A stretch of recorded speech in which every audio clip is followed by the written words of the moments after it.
delayed flight. Mayor Chiu. Hey, how are you? Doing good. Doing good. Yeah. So this is sit or you want it's your choice. Okay. Your choice. You have 3 minutes or so to introduce and say whatever you want about the campaign of the arts, and then Q&A. Sure. And we're taping for members of the PAC who aren't here. Okay. And then the full club endorsement will be next Monday. Great. So we're doing a recommendation today. Okay. Great. Thanks. Good afternoon, everyone. I hope you are doing well after hearing from a plethora of candidates and initiatives. So I'm David Chiu, and I first want to thank all of you for what you're doing to really lead in the artistic community here in San Francisco. Let me first start by saying that for over 10 years, when I was younger, I was a musician. And I actually thought of becoming a professional musician. Wasn't exactly good enough, but that experience has frankly created in me for the rest of my life a lifelong commitment to the arts, and something that I have been involved in through my entire time as a leader here in San Francisco, and particularly over the past 3 years as I've served as the president of your Board of Supervisors. Maybe I'll just talk for 30 seconds about my mayoral campaign, but I also want to talk about what I've been doing for the arts. So I think some of you know, by way of background, I worked in the city as a civil rights attorney, as a prosecutor, as a neighborhood leader, and a founder of a small business. I've been serving as a president of your board for the past 3 years. And I'm really proud of the fact that I think right now City Hall is in a different place. We are getting things done. Talking specifically about the arts, my guess is every mayoral candidate will tell you 1,000% committed to the arts. This is what we're going to do. Let me tell you about my record, because I think it is what sets me apart from other folks who have been coming here in front of you. First and foremost, ever since I came into office, I have been focused on figuring out why it is that arts funding to our local artists, to our diverse artists, have been so low. And in fact, in my first year during the budget process, I asked Luis Cancel, why is it that only about 25% of our local grants went to local artists?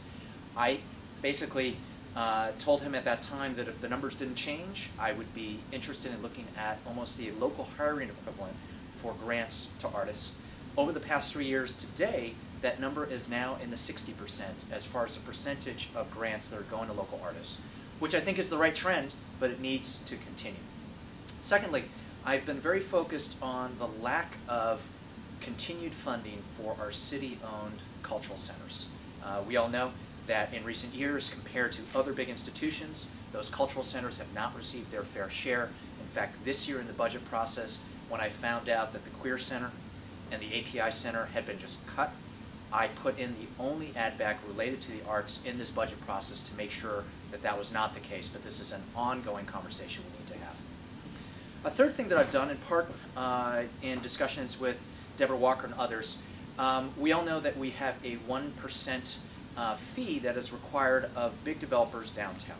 I recently introduced legislation to loosen how those monies could be used to allow developers and owners of buildings to spend a portion or all of those fees for local community-based arts programs instead of just a large piece of artwork in the middle of a downtown corporate art lobby. I think that is a far better flexible use of that potential source of funds, and something that I hope to see through the legislative process shortly. Fourth thing I will emphasize is I have always been a big believer of neighborhood-based arts. So in my own district, I have supported a whole number of arts in the storefronts installations, and that is a program that I love and want to see continue. I recently helped to unveil a mural program on Polk Street depicting some of our artistic and historical backgrounds of that Polk Street area. I think as a city, we are not investing in neighborhood-based opportunities for our artists to showcase their work and to be part of an integrated local community. It's something that, as a former neighborhood leader, I'm really focused on, and it's something that, frankly, I want to see happen all over the city, whether it be with the America's Cup on the waterfront, whether it be here in the Tenderloin, with Burning Man and theaters and other arts groups coming here alongside technology companies, Twitter, and innovation. I could talk on and on, but my guess is my 3 minutes are over. We'll talk more because there's questions. Deborah. Regarding the fee on development, you know, we just recently went through a large proposal for Park Merced over on the west side. Yep. These kind of projects do not have to pay a mitigation to arts, and yet the need for neighborhood arts out in the west side is just as large and urgent as over in the east side. Would you actually support expanding the mitigation to a citywide fee on large projects for the benefit of funding neighborhood arts out in the areas away from city center? Yeah, I'm definitely open to that. One large project that I worked on last year was the America's Cup, and I am very supportive of making sure that the 2% construction fee, which should be going to the arts related to that project, that is something that we do along the waterfront, and certainly would be open to making sure that large developments like Park Merced, like the Shipyard project, like others, have a component that go to the arts. It has to be a component of what we do. We can't just build concrete structures and housing and retail and not have something that reflects the art of our city. So, Tony. So when we in the arts fight against other sources of, spending in the city budget, we lose. So we're not really going to get anything back out of what should be coming to us on the hotel tax or neighborhood arts program or anything unless there's new revenues. And at the same time, the taxes that you guys can do locally are all regressive taxes. There's some movement at the state level to maybe have some things like a local income tax or whatever, but that's not here yet. So what kinds of ideas or things are you interested in as far as getting revenue into the budget that aren't necessarily taxes? That's the only way we're actually going to get the support.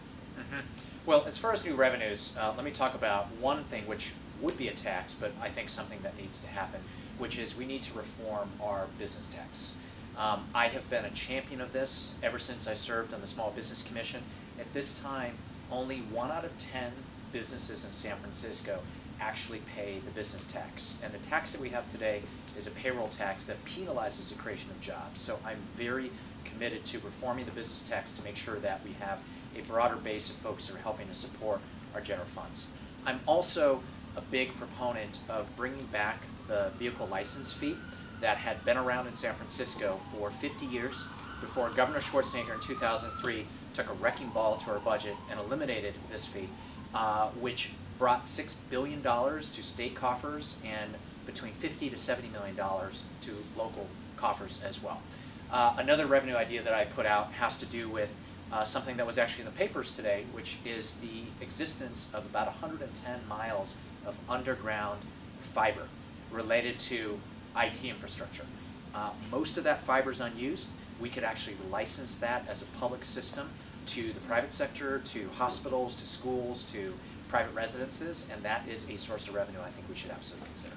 But just to follow up on that, though, the gross receipts tax, which was the alternative to the payroll tax, was destroyed 7 or 8 years ago by the board under pressure of a lawsuit that the Chamber of Commerce and folks were signing on to, making you choose one, and the choice at that time was the payroll tax.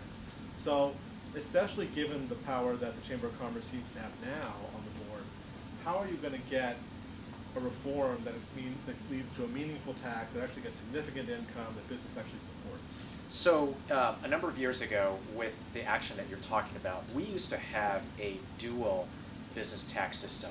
You either paid a gross receipts or a payroll tax, whichever was higher. Lawsuit came and basically forced the city to choose, and from my perspective, I think they chose poorly. They chose to continue with a payroll tax that has not been fairly placed on San Franciscans, and I think we need to move forward with the gross receipts tax. I have already been building support all over the city in diverse communities, progressive and business communities, labor and industry, to really move this forward. I think it's a matter of a mayor who's going to bring folks together, really, and hammer out consensus and get this done. In the budget this year, I actually put some money in to do research on exactly what type of a gross receipts tax we're looking for. So it's a matter of political will and political leadership, and that's the type of leadership I want to bring. Others? Yeah? Public gathering and presentation space is incredibly important to the arts. Coming up this week at the Planning Commission is a hearing over the Concourse Center that's down the southern area of Soma that has served a lot of business needs as well as arts and large-scale festivals. I haven't seen anything that's come up that actually replaces these sort of resources when we lose them. I'm wondering if there's any policies or ideas or if this goes through, what can the community do or can the city do to potentially maintain or actually add to the existing stock of community gathering spaces? I absolutely believe, I think no one can dispute that community gathering spaces, using open space to pull neighborhoods and communities together, that is at the essence of the vitality of a city.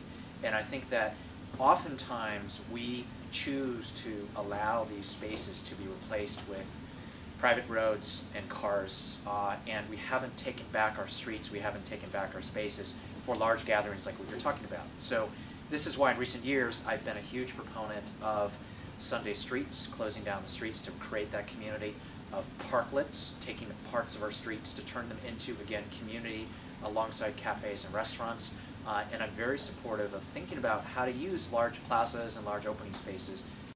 We had a wonderful gathering Friday afternoon, which was a celebration of Burning Man coming to UN Plaza, coming to the Tenderloin area. As I think you all know, their organization is moving into this area. And there was a major art installation and music to really celebrate this aspect of who we are as San Franciscans. And this is something that I absolutely support. I think the America's Cup could be used as a great example of that. We ought to have outdoor performances, artistic ventures, and venues that allow for the entire year of 2013 and hopefully a portion of 2012 for us to really take back our streets, take back our civic spaces for these types of gatherings. Yeah? So speaking of the America's Cup, I mean, how do you go from the idea of doing that to the actual doing of it? That's a great question, and it's actually one that I asked a number of months ago when we got the America's Cup approvals and all the city officials were looking at each other saying, well, now what? We have an incredible amount of planning that we have to do, transit planning, logistical planning, and frankly, artistical planning. And city government right now, I think, needs to do a better job of getting folks from each of the departments to be working together on the major plan that is going to be required when we become basically the world's largest amphitheater with the America's Cup.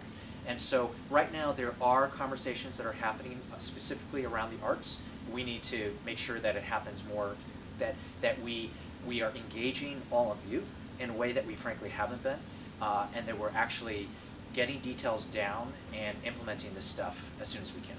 And we should probably talk afterwards if that's something you want to get involved in.